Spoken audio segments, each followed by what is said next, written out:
National Unity Platform and discharge the functions of this office faithfully without fear, favor, malice, or ill will in accordance with the party constitution. So help me God.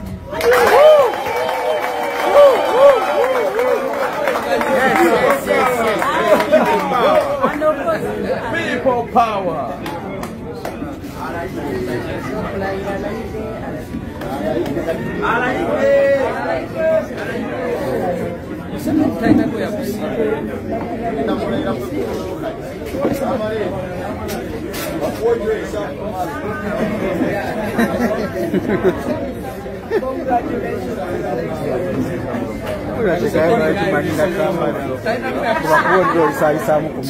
His Excellency Robert Kyagulanyi Ssentamu amaze okubanga alayizibwa nga president w'ekibiina kya NUP. Ekisigadde wakubanga kati alinze bulinze kubanga atukwatira ebendera awo nno okutulyoke tubenga tubbinkana mu kalulu kano akaddako ke tugendamu. Naye nga byonna mu byonna omukulu Honorable Joel Ssenyonyi yeddiza entebe ye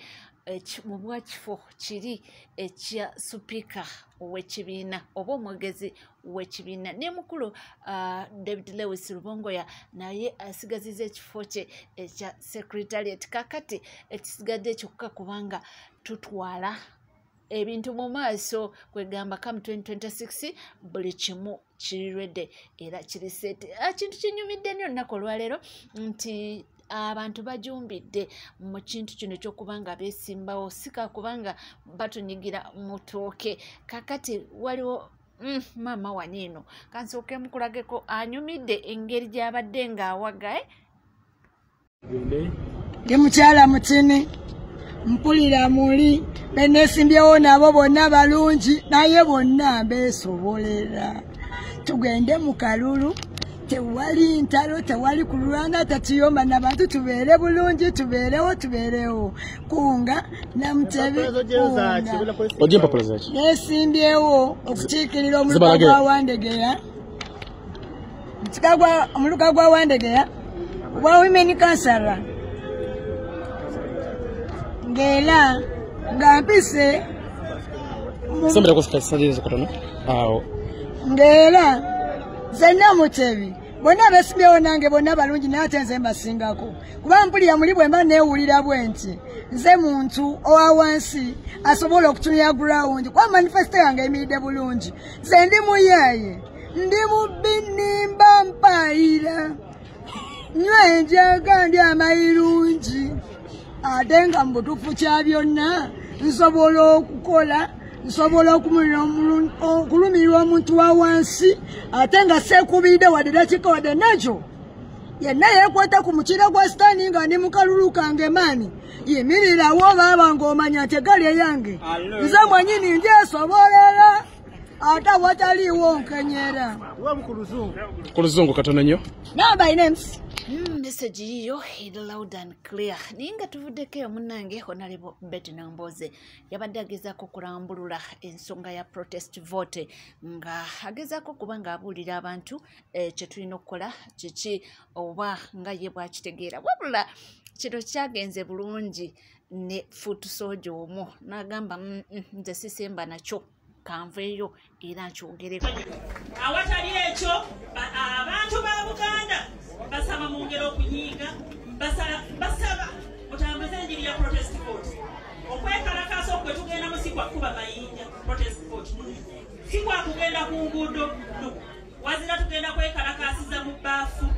tukoye embeera embi tukoye okutulugunyizibwa tukoye ekiwamba bantu tukoye ejjooga eriri mu ggwanga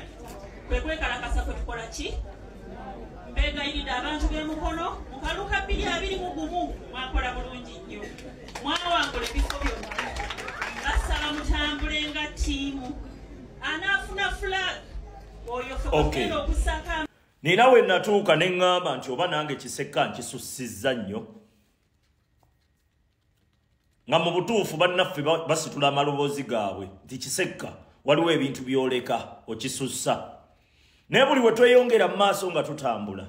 ntandiko kiraba nti nayira nakwongeramu bwongezi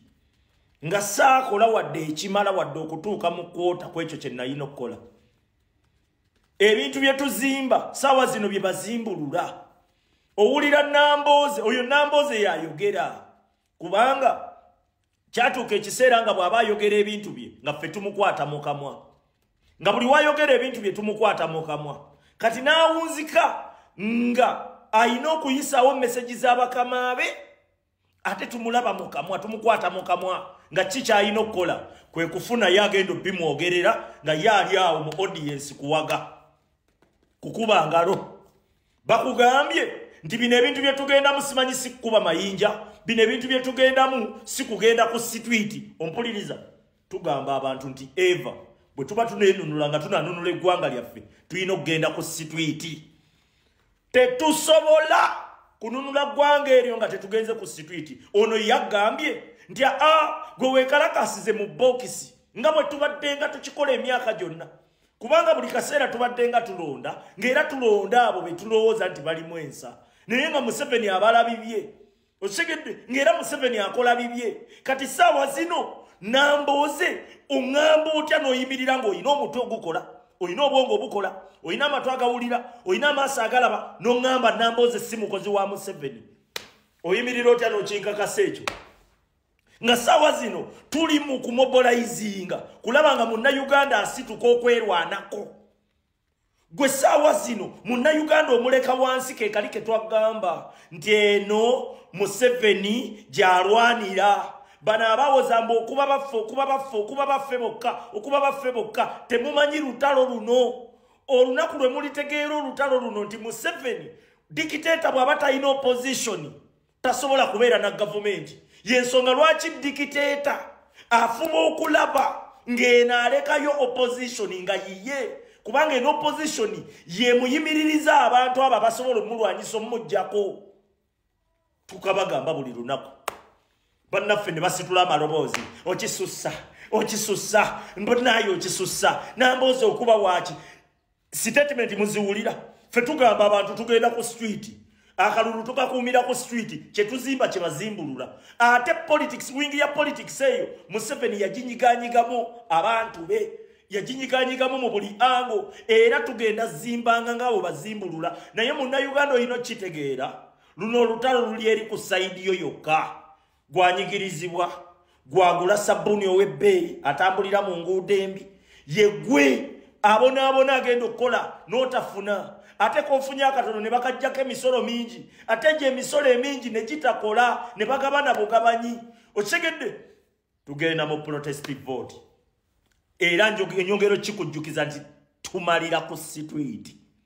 ozobiwulidde ate nga tuvuddeko eyo abantu ab'enjawulo beeyongedde okuba nga balumba Honorable Medard Sseggona statement eri gye yakola mbu bakola agreement ne President His Excellency Robert Kyagulanyi Ssentamu nti ajja kuba President ebisanja bibiri byokka mbu ebisanja bibiri ebiggwako ye nga Medard Sseggona Lubega yagenda okubeera President w'ekibiina kya NUP wabula kino nno tekyasanyudde abantu era ne basalawo bajje bakikubaganyako empawa tutandike bwe tuti omukulu omu yagambye Kyagulanyi bw'anaava ku bwa pulezidenti nga ebisanja bye bibiri biweddeko omukulembeze wa Nuupu addako ajja kuva Busiro yenze ani abigambye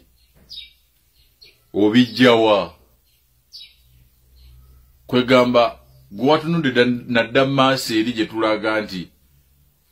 omukulu ng'avuddewo gwalina okuddawo naye basajja mwe mugenda kukoma wano okweyagaliza sikulumba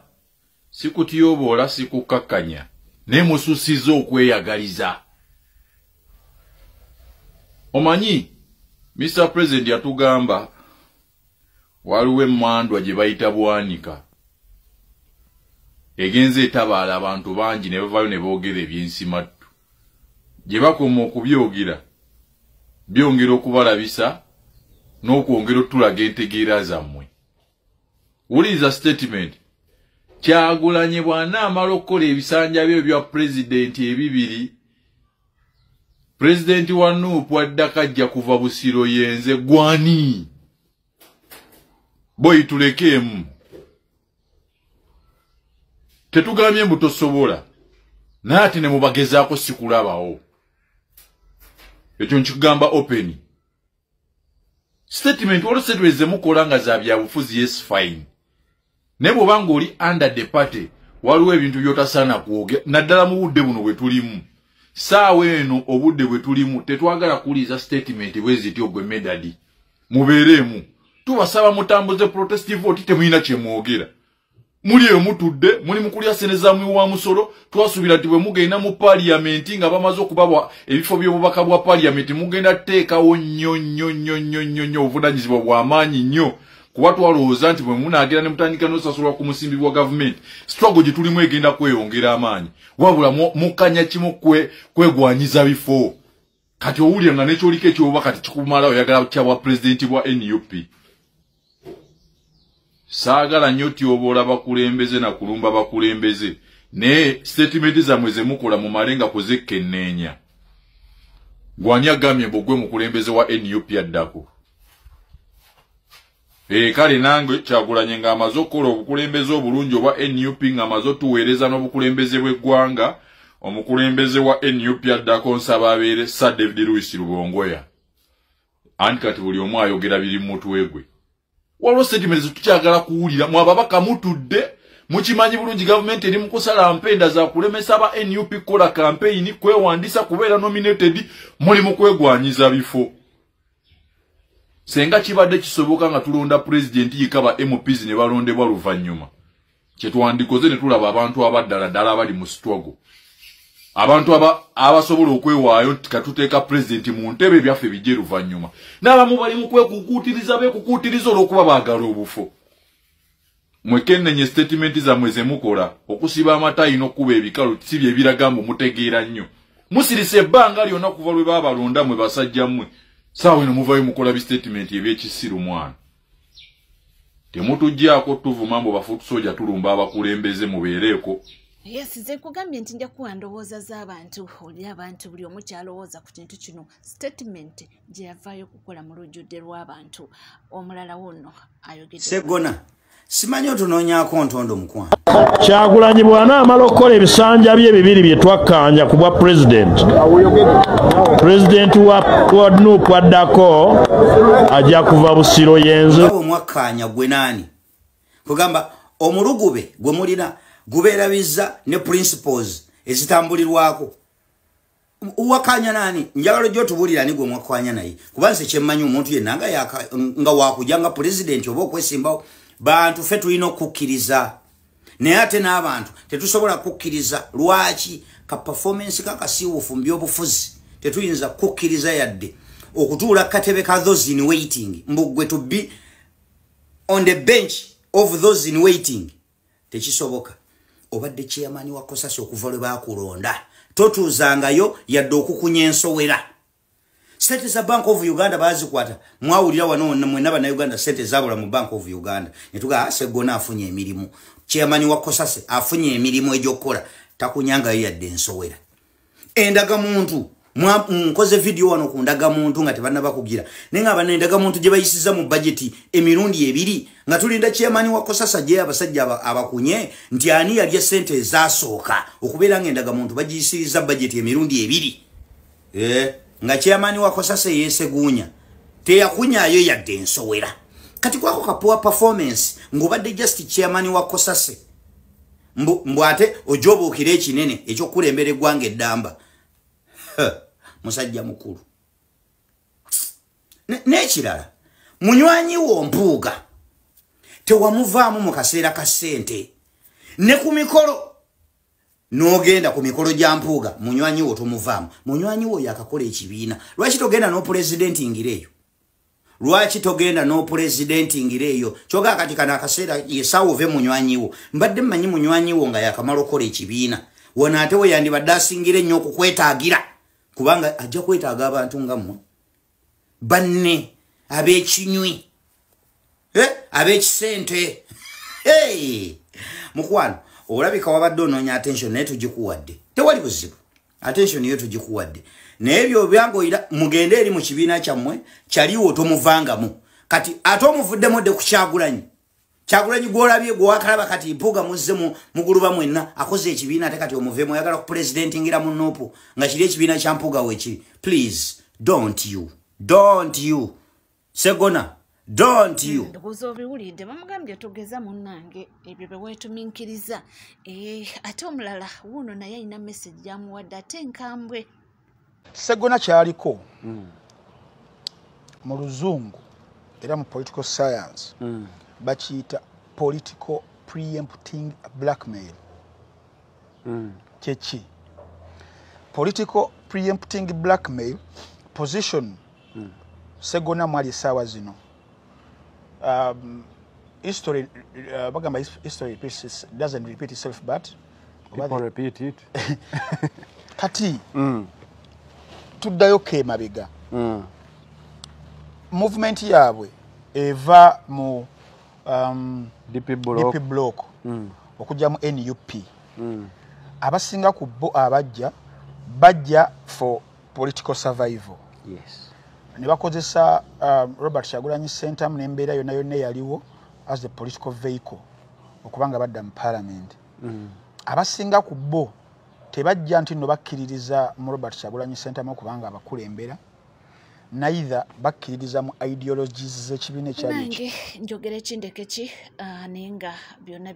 byoyagala okuwulira mpolampola tujja kubanga tubikutuusaako ate mpulira mbu amawulire agava e Nairobi eyo agakani mbu si birungi ate tunagafuna bulungi naye omukulu agambye nti mweyongere okubanga musabira Honorable Shamim Malende nti kubanga amawulire agava agakani mu hospital mbu si birungi nga tweyongerayo omwana agenze nakola statement nti abasinga obungi batera bagambako ne mugamba nze ate ebya politics binkwatirako wa mbubi bino ebyofuzi tebinkwatako nze nagula akamotoka kange nevuga iye byepapula bya milioni mu emitwalana ebyofuzi tebinkwatako nagula akamotoka kange byepapula bya milioni mu emitwalaga olunaku olu emmotoka yagitadde mu nnyumba yagipakinze twabagamba ebyobufuzi bikola kinene mu nkulaakulana y'eggwanga. Sukaali lwaki alinnya bayise etteeka ery'ebikajjo omulimi w'ebikajjo yenna talina kutunda bikajjo ebyo obutasooka kilomita 25. Ebyobufuzi tebinkwatako nze nagula akamotoka kange paalamenti erina obuyinza okusazaamu eryetteeka poliisi lyakola ery'enguudo penal code ebyo byonna esobola okubisazaamu ebyo politics asobola bisazaamu ngamba gwe byabufuzi tebinkwatako olaba ebipapula ebyo bakukubye olunaku lumu ne bakukuba ebipapula bya milioni 1.40 ate ng'ennaku 3 olina okuteeka obalina okukuba fine woolemererwa bagenda kutwala eruzire bakusibe munnange byabufuzi tebinkwatako katereka nkubuulire bino bana byabufuzi balina obuyinza okukola etteeka ebyo byonna ne babikusonyiya ne babijjawo ne bakendeza ku penalty za poliisi ezo naawe gwe bakuta okugenda mu eruzira ne basobola okubanga basobola ebyo byonna nga bakuba kafayini kaba katono ngamba gwe byabufuzi tebinkwatako owulidde mikwano gyange byabufuzi tebinkwatako politics azimba eggwanga politics asuula eggwanga politics yayonoonye ensi ate politics yaterezeza ensi kamba buulire ebyobufuzi bye bitawanya Sudaani byabufuzi bye bivaako okubanga abasudaani battingana byabufuzi ate era byali byabufuzi okubanga Sudaani bannayuganda batuuka ekiseera ne bagenda e Sudaani nga balaba we wali akasente wokka. Bannayuganda mujjukira embeera ya Sudaani nga buli munnayuganda agenzeko e Sudaani osobola omugabo bwakadaama nga Sudaani eri awo mujjukira ebiseera ebyo. So byabufuzi tebinkwatako ebyobufuzi bikola kinene. Simanyi we tugenda kunnyonnyola bannayuganda nsonga ezo, simanyi tugenda kubannyonnyola naye nga politics akola kinene. Gwe tuba tubyogera bino tumanyi politics kikyasobola okolera eggwanga kiki kyasobola okubikendeeza. Kati esaawa zino bano banagula kamotoka kange nagula taxi nyina basi yange nyina ki kakati mukiwulira olunaku lumu mukwano gwange mbagambye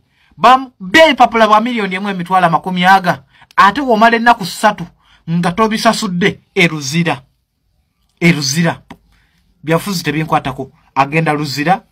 bamukupye epapula bulidde tuli ku NCK TV tuwerabira kubanga subscribinga ringinga that notification bell sharinga likinga ebisigadde mpolampola mulinja kubanga ngakuwa era nja kubanga ngakutuusaako nawoli wona wosinzidde sigala naffe tovaawo